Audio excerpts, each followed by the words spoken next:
can't tell if I'm 23M in an emotionally abusive relationship or not.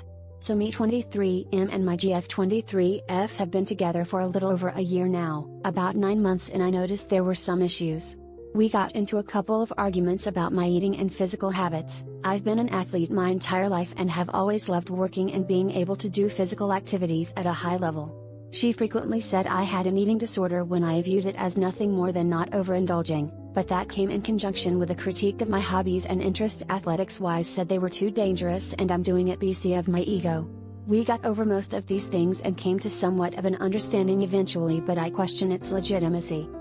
We went a little bit without many issues from there on out, but eventually things began to spiral. Eventually she said let's start a fight and asked me my body count. Now personally I did not think it was that bad, less than 15, but her reaction was intense. Throughout the next several weeks the trust for me went out the window and some hurtful things were said on her part. I was called a whore, said I was gross. She told me she wouldn't have dated me if she had known in the beginning, among a plethora of other things.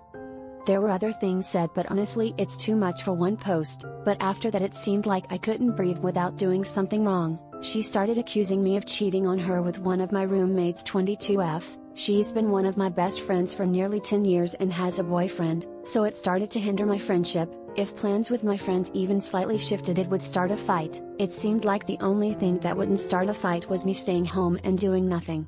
She went back and forth on breaking up with me for weeks while making all sorts of statements that were honestly just hurtful. Fast forward a few weeks and she blows up on me for other things that I consider small, changing my wallpaper being one of them. Tells me she hates me and wants to break up, among other things. That started a whole multi-day ordeal, but as soon as it seemed like I was done she pulled an Uno reverse and didn't want to break up. We're on a smooth patch RN, but truthfully I don't know what to do. I love her a lot, but it feels like I'm walking on eggshells. I'm anxious about the smallest things that normally I wouldn't give a second thought about, and I'm scared I may not being able to have the adventures I want to have in my life if I stay with her. All my friends and family are telling me to run and that it's emotionally abusive, but I just don't have the heart to end it even if it is healthy for the both of us. Every time I try to, she apologizes and says she wants to make things work and there seems to be hope for a bit, but then we go back to square one. I just don't know what to do.